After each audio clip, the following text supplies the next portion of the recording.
Hi friends, good morning. Very very good morning to all of you. सभी लोगों का बहुत बहुत स्वागत है झारखंड एजुकेशन हब में।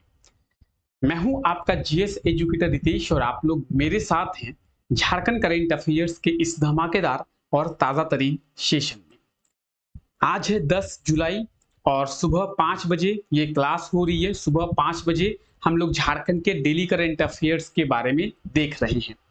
तो कल यानी 9 जुलाई रात तक झारखंड के जो कुछ भी करंट अफेयर्स बने हैं, झारखंड में जो कुछ भी हुआ है जो कि एग्जाम के पॉइंट ऑफ व्यू से इंपॉर्टेंट होने वाला है और आने वाले एग्जाम में आप लोगों से पूछा जा सकता है, उन सभी करंट अफेयर्स के बारे में, उन सभी चीजों के बारे में आज सुबह इस क्लास में हम लोग डिस्कस करेंगे। झारखंड का हर वो करंट अफेयर्स जो कि आपको एग्जाम में देखने को मिलेगा या फिर एग्जाम के पॉइंट ऑफ व्यू से हमारे लिए इंपॉर्टेंट होगा, उन सभी करंट अफेयर्स के बारे में इस क्लास में हम लोग अभी डिस्कस करेंगे। अगर इस क्लास की बात की जाए तो आप सभी को यह पता होना चाहिए कि इस क्लास में हम लोग झारखंड के डेली करंट अफेयर्स के बारे में डिस्कस करते हैं।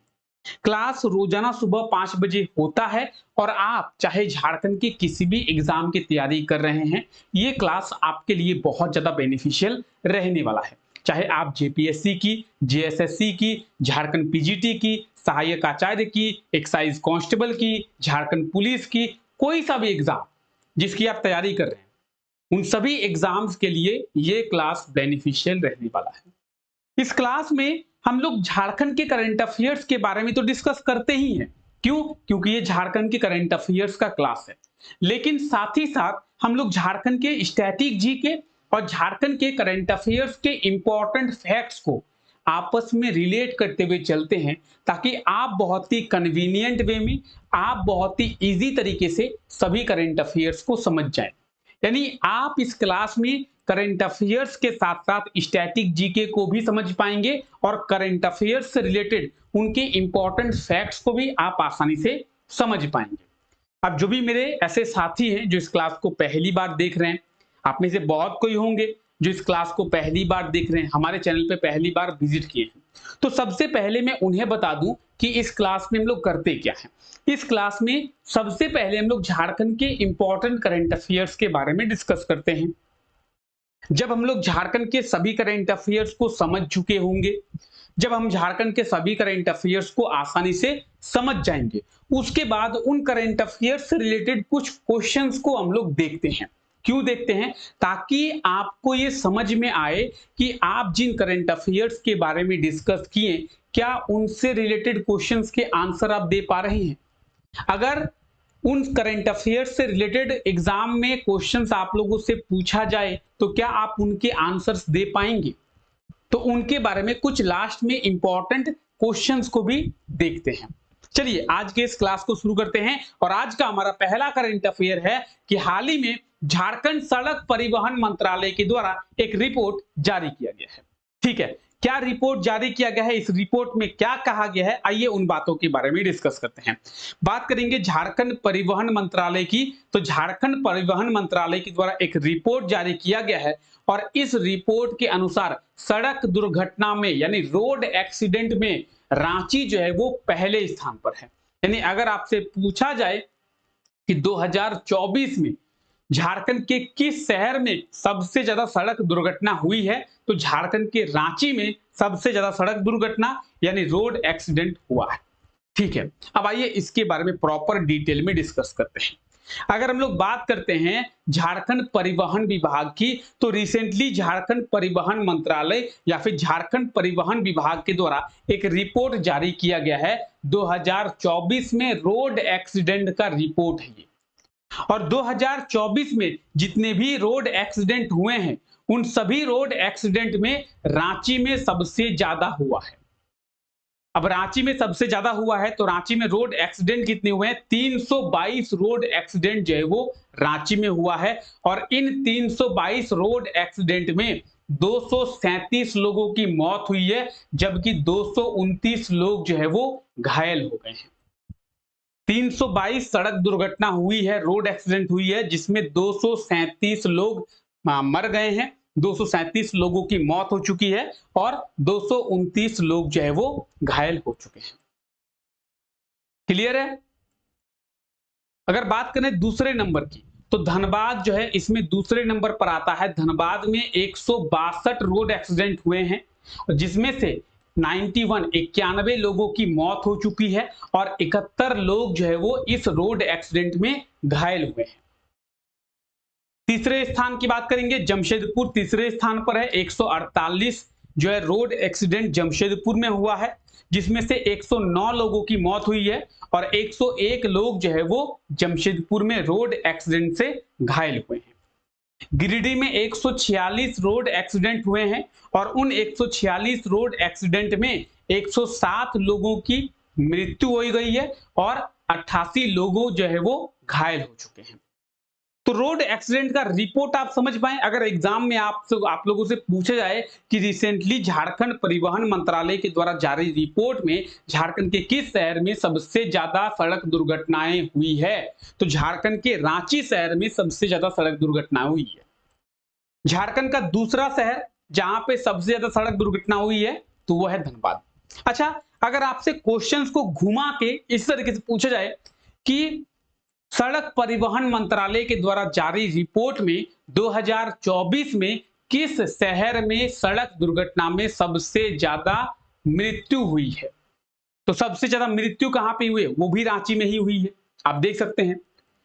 तो इन सब चीजों को आप लोग याद रखें। ये रिसेंटली जो डाटा है या फिर ये रिसेंटली जो रिपोर्ट है वो सड़क परिवहन मंत्रालय के द्वारा जारी किया गया है, ठीक है। और ये जो डेटा है वो सड़क परिवहन मंत्रालय के द्वारा ही जारी किया गया है, ठीक है। चलिए आगे बढ़ते हैं। क्लास का पीडीएफ आप लोगों को टेलीग्राम चैनल पे मिल जाएगा। तो आप में से जितने भी लोगों को ये डाउट रहता है कि सर क्लास का पीडीएफ कहां पे मिलेगा, क्लास का पीडीएफ टेलीग्राम चैनल पे मिलेगा और टेलीग्राम चैनल का लिंक डिस्क्रिप्शन में दिया हुआ है, ठीक है। आइए आगे बात करते हैं।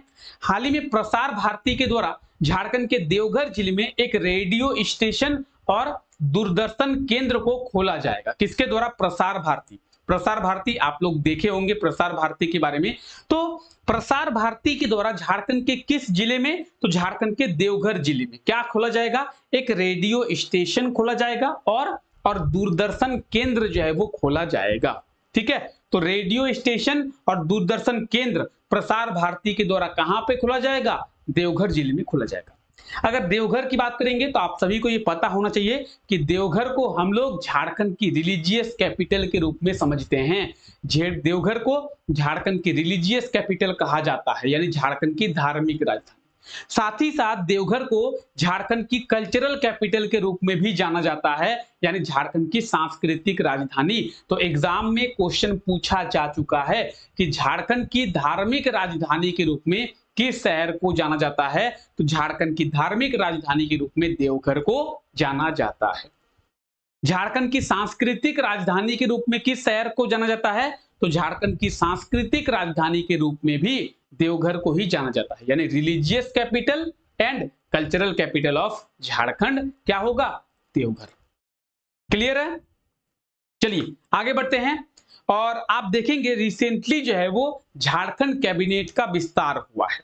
हम लोग अभी एक दो दिन पहले ही करंट अफेयर्स की क्लास में देखें कि रिसेंटली जो है झारखंड में मुख्यमंत्री बदल गए।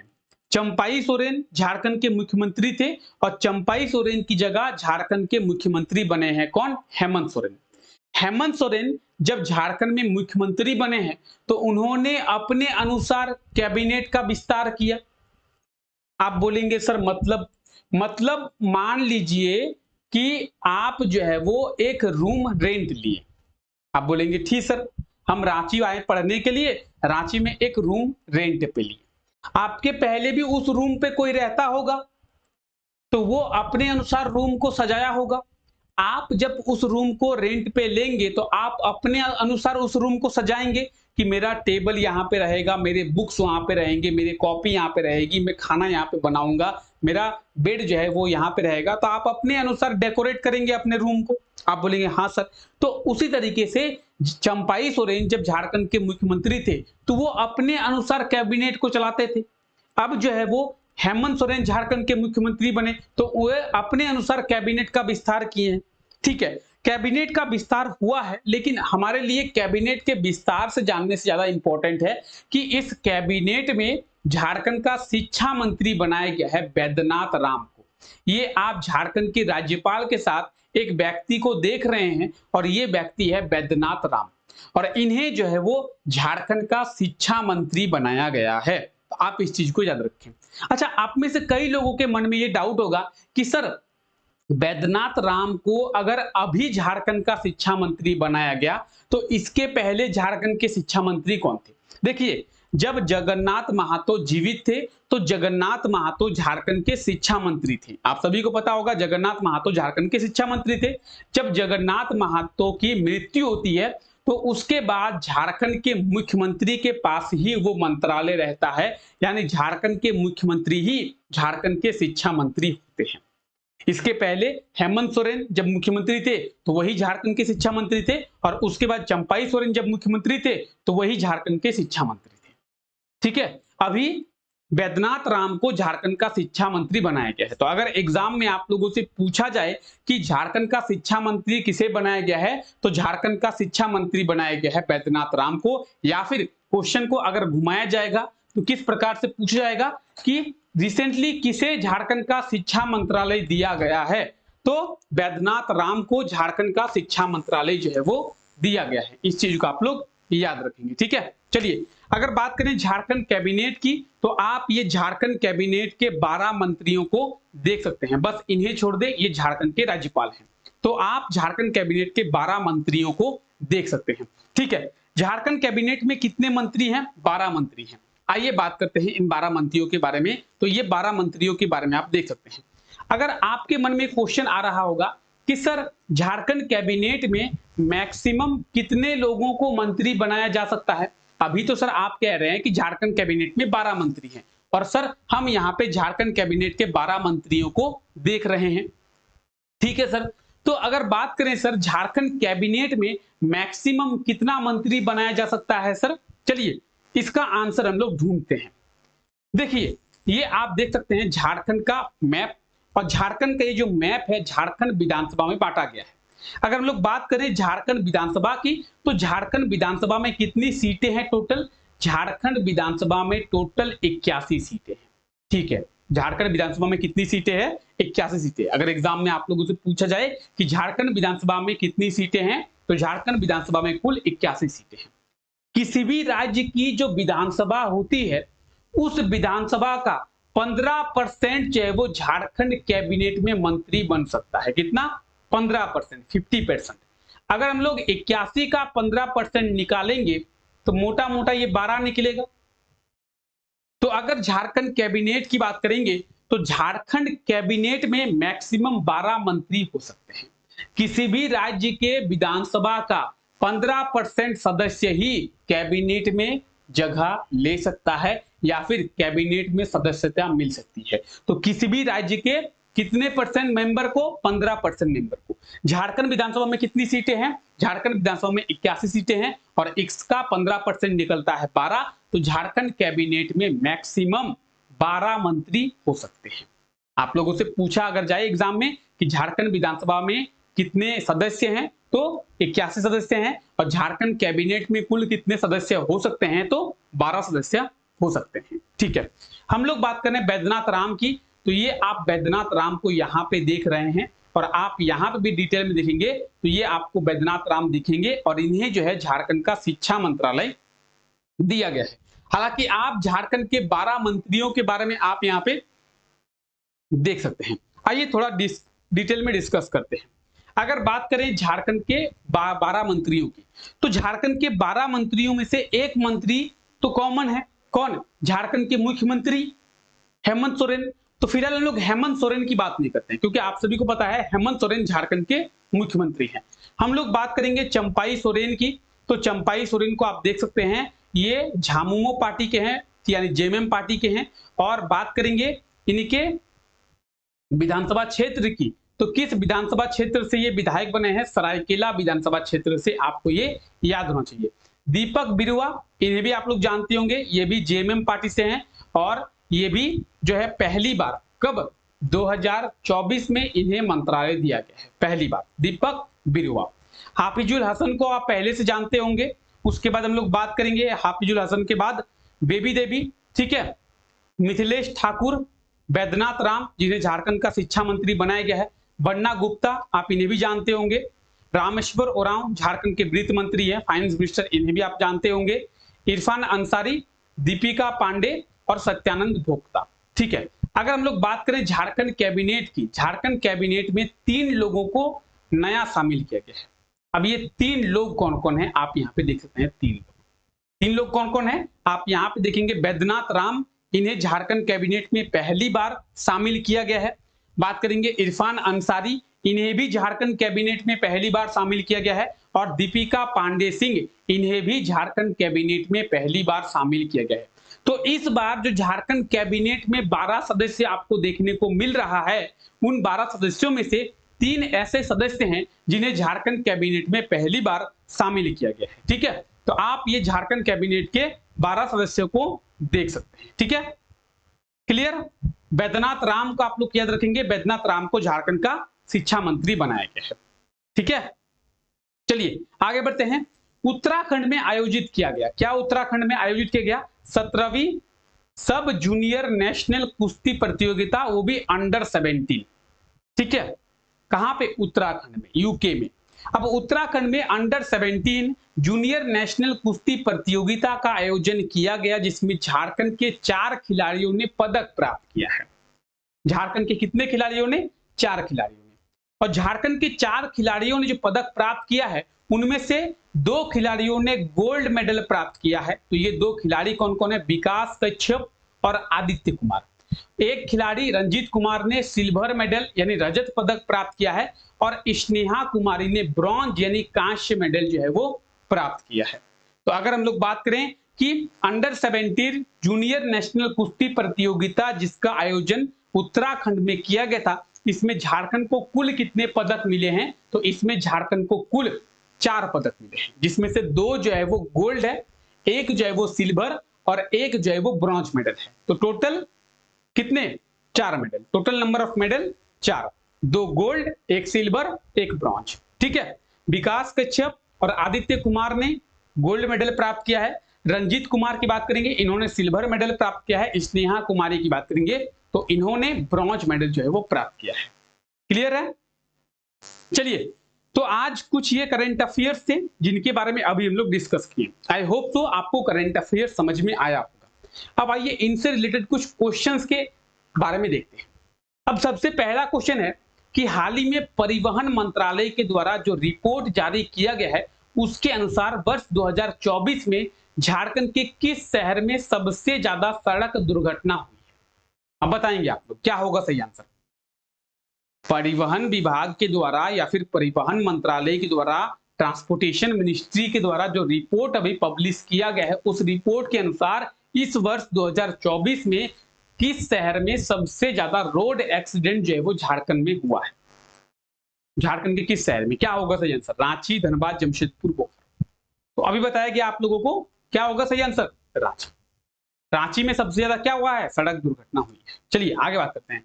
2024 में हुई सड़क दुर्घटना में कौन सा शहर दूसरे स्थान पर है? यानी हम लोग पहले स्थान के बारे में अभी देखें कि सबसे ज्यादा सड़क दुर्घटना, सबसे ज्यादा रोड एक्सीडेंट रांची में हुआ है, तो दूसरे स्थान पर कौन है? दूसरे स्थान पर झारखंड का कौन सा शहर है? तो इसका सही आंसर होगा Dhanbad. Option B will be right answer, Dhanbad. दूसरे शहर में धनबाद है। ठीक है, आइए, प्रसार भारती के द्वारा राज्य के किस शहर में रेडियो स्टेशन और दूरदर्शन केंद्र को खोला जाएगा? क्या होगा सही आंसर? रांची, चाईबासा, देवघर और डाल्टनगंज। तो प्रसार भारती के द्वारा झारखंड के किस शहर में एक रेडियो स्टेशन और एक दूरदर्शन केंद्र जो है वो खोला जाएगा? What will be the right answer? Option A Ranchi, option B Chaibasa, option C Deoghar या फिर option D Daltonganj. The right answer will be option C Deoghar. Deoghar में खोला जाएगा, इसके बारे में अभी आप लोगों को बताया गया। चलिए आगे बात करते हैं। झारखंड कैबिनेट में कुल कितने मंत्री शामिल हो सकते हैं? बताएंगे, इसके बारे में अभी डिस्कस किए कि झारखंड कैबिनेट में टोटल कितने मंत्री जो है वो शामिल हो सकते हैं। क्या होगा सही answer? The right answer will B 12 मंत्री। अभी बताया गया कि किसी भी राज्य की विधानसभा में जो सीटें हैं उसका 15% सदस्य जो है वो कैबिनेट में शामिल हो सकता है। झारखंड विधानसभा की बात करेंगे, झारखंड विधानसभा में 81 सीटें हैं और इसका 15% अगर हम लोग निकाले, इसका 15% अगर हम लोग निकाले तो वो मोटे मोटे तौर पर राउंड फिगर में 12 निकलता है। तो झारखंड कैबिनेट में 12 सदस्य जो है वो हो सकते हैं। ठीक है, चलिए, हाल ही में किसे झारखंड का शिक्षा मंत्री बनाया गया है, बताएंगे कि झारखंड का जो शिक्षा मंत्री है वो किसे बनाया गया है, क्या होगा सही आंसर। तो अभी हम लोग देखें, बैद्यनाथ राम को झारखंड का शिक्षा मंत्री बनाया गया है, यानी ऑप्शन डी इसका बिल्कुल सही आंसर हो जाएगा। झारखंड के शिक्षा मंत्री किसे बनाया गया है, बैद्यनाथ राम को। क्लियर, ठीक है, क्लियर है। आई होप तो आपने सभी क्वेश्चंस के आंसर दे पाए। हम लोग करंट अफेयर्स को समझे, एक बार अगर आप करंट अफेयर्स को समझ जाते हैं तो आप आसानी से बहुत ही इजीली सभी क्वेश्चंस के आंसर कमेंट कर पाएंगे। चलिए आगे बात करते हैं। कल का जो क्लास हुआ था, कल के क्लास में आप लोगों से ये क्वेश्चन पूछा गया था। क्वेश्चन था, हाल ही में हुए लोकसभा चुनाव के अनुसार झारखंड की सबसे बड़ी पार्टी कौन सी है। तो सही आंसर हो जाएगा बीजेपी। ऑप्शन है, लोकसभा चुनाव जो कि 2024 में हुआ, इसमें बीजेपी को 14 में से 8 सीटें मिली है। कितनी सीटें, 14 में से 8 सीटें मिली है और बीजेपी जो है वो 14 में से 8 सीटें प्राप्त करके झारखंड की सबसे बड़ी पार्टी। ठीक है, तो झारखंड की सबसे बड़ी पार्टी कौन सी, बीजेपी। आगे बात करते हैं, आइए। ये रहा आज के लिए आपका क्वेश्चन कि फाइनेंशियल ईयर 2024-25 के फर्स्ट क्वार्टर में झारखंड में कितने रुपए शराब की बिक्री जो है वो हुई है। तो फाइनेंशियल ईयर 2024-25 के पहले तिमाही में झारखंड में कितने रुपए शराब की बिक्री हुई है। तो आप लोगों को कमेंट करके बताना है कि फर्स्ट क्वार्टर में झारखंड में कितने रुपए शराब की बिक्री हुई है। Option A 1000 crore, option B 1183 crore, option C 1258 crore या फिर ऑप्शन डी 600 करोड़। क्या होगा सही answer, option A, B, C या D. What will be the right answer. जल्दी से आप लोग कमेंट करके बताएंगे कि इस क्वेश्चन का सही आंसर जो है वो क्या होगा। ठीक है, और हो सके तो आप लोग मंथ वाइज भी कमेंट करें। जैसा आप लोगों को बताया गया था कि अप्रैल के मंथ में कितनी शराब की बिक्री हुई है, उसके बाद मई के महीने में कितनी शराब की बिक्री हुई है, जून के महीने में कितनी शराब की बिक्री हुई है और टोटल कुल शराब की बिक्री कितनी हुई है। तो आप थोड़ा डिटेल में कमेंट करने का ट्राई करें। ठीक है, चलिए, आई होप तो आज का ये क्लास आप लोगों को अच्छा लगा होगा। इस क्लास में हम लोग जितने भी करंट अफेयर्स के बारे में डिस्कस किए, आपको सभी करंट अफेयर्स समझ में आ गया होगा। तो फिलहाल इस क्लास को हम लोग यहीं तक रखते हैं। आप सभी लोगों का बहुत बहुत शुक्रिया इस क्लास का हिस्सा बनने के लिए। मिलते हैं आप लोगों से नेक्स्ट क्लास में, तब तक के लिए thank you, take care, bye bye.